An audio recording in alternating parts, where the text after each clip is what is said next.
लोग कंट्रोल्स के first 5 code blocks को गौर से समझेंगे और हम लोग सीखेंगे कि वेट, रिपीट, फॉरएवर, इफ़ और इफ़ एल्स में फ़र्क क्या है। तो सबसे पहले हम लोग स्टार्ट करते हैं वेट से। तो ये जो वेट का कोड ब्लॉक है ये बेसिकली करता क्या है, ये कोई भी काम या कोई भी कोड एग्जीक्यूट करने से पहले कुछ सेकंड्स के लिए वेट करेगा अगर हम इस कोड ब्लॉक को अपने कोड में यूज़ करेंगे। तो इसमें हम लोग देख सकते हैं हमारा एक पैरामीटर है जिसमें हम लोग एक नंबर लिख सकते हैं। इस केस में अगर मैंने 1 लिखा था इसका मतलब है ये 1 सेकंड के लिए वेट करेगा। इसी तरह अगर मैं 2 लिख देता हूँ तो ये 2 सेकंड्स के लिए वेट करेगा। अब इस कोड को डेमोन्स्ट्रेट करने के लिए मैं क्या करता हूँ, मैं मोशन पे जाता हूँ और ऐसा करता हूँ, सबसे पहले ये ग्लाइड ले आता हूँ और इस ग्लाइड के बाद मैं वेट करता हूँ 2 सेकंड्स और उसके बाद दोबारा ग्लाइड करता हूँ एक रैंडम पोजीशन पे और फिर मैं क्या करता हूँ, अपने इवेंट्स के कैटेगरी में जाता हूँ और ग्रीन फ्लैग क्लिक का कोड ब्लॉक ले आता हूँ। तो अब बेसिकली होगा क्या कि जैसे ही मैं इस ग्रीन फ्लैग को क्लिक करूँगा तो ये जो हमारी स्पेसशिप है वो किसी भी एक रैंडम पोजीशन पे जाएगी, उसके बाद 2 सेकंड वेट करेगी और उसके बाद दोबारा एक रैंडम पोजीशन पे जाएगी।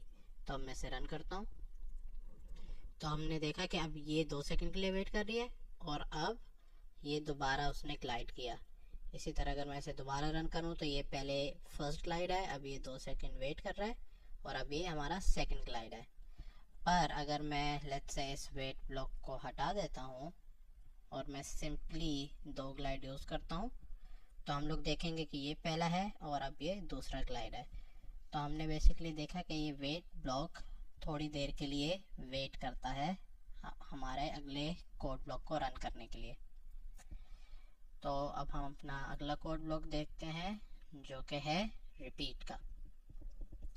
तो ये जो रिपीट का कोड ब्लॉक है ये क्या कर सकता है कि ये जो हमारा कोड है वो बार बार एग्जीक्यूट या बार बार रिपीट कर सकता है और इसमें हम लोग बता सकते हैं कि हमारा कोड कितनी बार रिपीट हो। लेट्स से मैं कहता हूँ हमारा कोड 2 टाइम्स रिपीट होना चाहिए और लेट्स से मैं कहता हूँ कि मैं ग्लाइड करना चाहता हूँ तो मैं दोबारा अपने मोशन पे जाऊंगा और ग्लाइड को इसके अंदर ले आऊंगा और दोबारा अगर मैं ग्रीन फ्लैग टिक कराऊं तो अब होगा क्या कि हमारी जो ये जो स्पेसशिप है ये 2 बार ग्लाइड करेगी क्योंकि मैंने इसको रिपीट ब्लॉक में रखा हुआ है। तो अगर अब मैं इसे रन करूं तो ये हमारा फर्स्ट ग्लाइड हो रहा है और ये सेकंड ग्लाइड। इसी तरह लेट्स से मैं रिपीट को 5 कर देता हूँ तो अब ये हमारा ग्लाइड का कोड 5 टाइम्स चलेगा। तो अब मैं इसको रन करता हूँ तो ये फर्स्ट टाइम, ये second time, third time, fourth time और फिफ्थ टाइम। और हम लोग देख सकते हैं कि ये रिपीट का ब्लॉक कितना आसान है क्योंकि हमें कुछ ऐसा कोड लिखने की ज़रूरत नहीं है कि जिसमें मैं ग्रीन फ्लैग लिखूं और मैं ये ग्लाइड का ब्लॉक 5 टाइम्स लिखूं। तो ये जो मैं 5 टाइम्स लिख रहा हूँ ये एग्जैक्टली इक्वल है जो हमने लेफ्ट हैंड साइड के कोड में लिखा है। तो हम देख सकते हैं कि रिपीट के ब्लॉक से कितना आसान हो जाता है हमारा कोड लिखना और हम लोग एक बड़े से कोड को एक छोटे से कोड में भी एग्जैक्टली ऐसे ही लिख सकते हैं। तो इसलिए हमारा रिपीट का ब्लॉक काफ़ी यूज़फुल होता है। अब मैं इन दोनों कोड ब्लॉक्स को डिलीट करता हूँ और अब हम लोग देखते हैं अपना अगला कोड ब्लॉक जो कि है फॉर एवर का। अब ये जो फॉर एवर का कोड ब्लॉक है ये ऐसा कोड ब्लॉक है कि जिसके अंदर हम लोग अगर कोड लिखें तो वो कोड हमेशा चलता रहेगा। लेट्स से मैं चाहता हूँ कि ये जो मेरी स्पेसशिप है ये हमेशा बस हवा में उड़ती रहे, इसी तरह स्पेस में ग्लाइड करती रहे। तो मैं क्या कर सकता हूँ, रिपीट का ब्लॉक यूज़ करने के बजाय मैं फॉर एवर का ब्लॉक यूज़ कर सकता हूँ और अगर मैं ग्रीन फ्लैग क्लिक करूँ और अगर मैं मोशन में जाके दोबारा ग्लाइड करूँ तो अब होगा क्या है कि ये जो मेरी स्पेसशिप है ये बार बार बस स्क्रीन पे ग्लाइड करती रहेगी और ये कभी भी नहीं रुकेगा। तो अब मैं इसे रन करता हूँ तो अब ये देख सकते हैं कि ये स्पेस पे हमारी स्पेसशिप जो है वो ग्लाइड करती जा रही है और ये रुक नहीं रही। और इसे रोकने का तरीका ये है कि मैं इसको स्टॉप बटन दबा सकता हूँ तो ये रुक जाएगी। तो अब मैं इसको बटन दबाता हूँ तो हमने देखा ये रुक गई। तो हमारे कोड में कुछ ऐसे केसेस होंगे जिसमें हमें वो कोड बार बार चलाना पड़ेगा तो उसके लिए हम लोग अपना फॉरएवर का कोड ब्लॉक यूज़ करेंगे और हम लोग अगले एग्जाम्पल में देखेंगे कि हम लोग इसे कैसे यूज़ करें। अब हम लोग अपना अगला कोड ब्लॉक देखते हैं जो कि है इफ देन का। तो इफ देन का जो कोड ब्लॉक है वो कंप्यूटर प्रोग्रामिंग में हम लोग कंडीशंस के लिए इस्तेमाल करते हैं, और इसमें हम लोग देख सकते हैं बीच में हमें एक कंडीशन लिखनी होगी। तो कंडीशन जो है वो हमेशा याद रखना है हमें कि बूलियन होती है, और बूलियन हमेशा ट्रू या फॉल्स होता है। तो बेसिकली अगर हमारा ये जो इफ कंडीशन है ट्रू होगी तब ही इसके अंदर का जो कोड है वो चलेगा, वरना वो नहीं चलेगा। ठीक है, तो अब हम लोग इसे डेमोन्स्ट्रेट करते हैं। लेट्स से मैं लिखता हूँ कि जब मैं स्पेस में ग्लाइड कर रहा हूँ तो अगर मेरी ये जो रॉकेट है ये अर्थ को टच हुआ तो उसके बाद एक मैसेज स्क्रीन पे प्रिंट आना चाहिए कि I have landed on earth. तो सबसे पहले ऐसा करता हूँ, मैं लुक्स में जाता हूँ और यहाँ पे एक से का ब्लॉक लाता हूँ और यहाँ पे लिखता हूँ लैंडेड ऑन अर्थ। अच्छा, अब हम लोग देख सकते हैं कि हमारी ये जो इफ की जो ब्लॉक है ये अभी भी कंप्लीट नहीं है। तो इसके लिए हमें एक कंडीशन लिखनी है, और कंडीशन क्या है कि जब हमारा रॉकेट जो है वो अर्थ को टच हुआ, तो अब उसकी कंडीशन हम लोग कैसे लिख सकते हैं।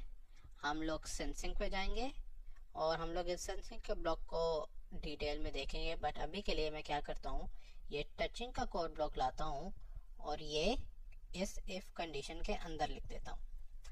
अब अगर मैं इस टचिंग के जो एरो है इसको क्लिक करूँ तो हम लोग देख सकते हैं यहाँ पे एच आ रहा है और अर्थ आ रहा है, और ये जो अर्थ है ये मेरे स्प्राइट का नेम भी है, यहाँ पे हम लोग देख सकते हैं अर्थ।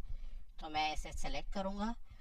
तो अब इस कोड ब्लॉक को अगर हम पढ़ें तो ये बोल रहा है कि अगर हमारी जो रॉकेट है वो अर्थ को टच हुआ तो फिर हमारी स्क्रीन पे लैंडेड ऑन अर्थ का मैसेज 2 सेकंड्स के लिए स्क्रीन पर आना चाहिए। तो अब मैं इस कोड ब्लॉक को रन करता हूँ और हम लोग देखेंगे कि जैसे ही मैं हमारी स्पेसशिप बिल्कुल एग्जैक्टली बीच में टच होगी तो ये मैसेज आएगा। तो अभी हम लोग वेट करेंगे क्योंकि अभी हमारा ये जो रॉकेट है वो अर्थ को टच नहीं हो रहा, तो हम लोग देख सकते हैं मैसेज भी नहीं आया। पर जैसे ही ये देखें अर्थ को टच हुआ तो मैसेज आ गया था। अब वो मैसेज दोबारा हट गया, पर अब दोबारा आ गया क्योंकि अर्थ को टच हुआ। तो ये जो इफ का ब्लॉक है इसमें हम लोग कंडीशंस लिख सकते हैं, और जब ये कंडीशन ट्रू होगी तभी उसके अंदर का कोड चलेगा। तो अब मैं इसको स्टॉप करता हूँ और हमने देखा कि कैसे चल रहा था।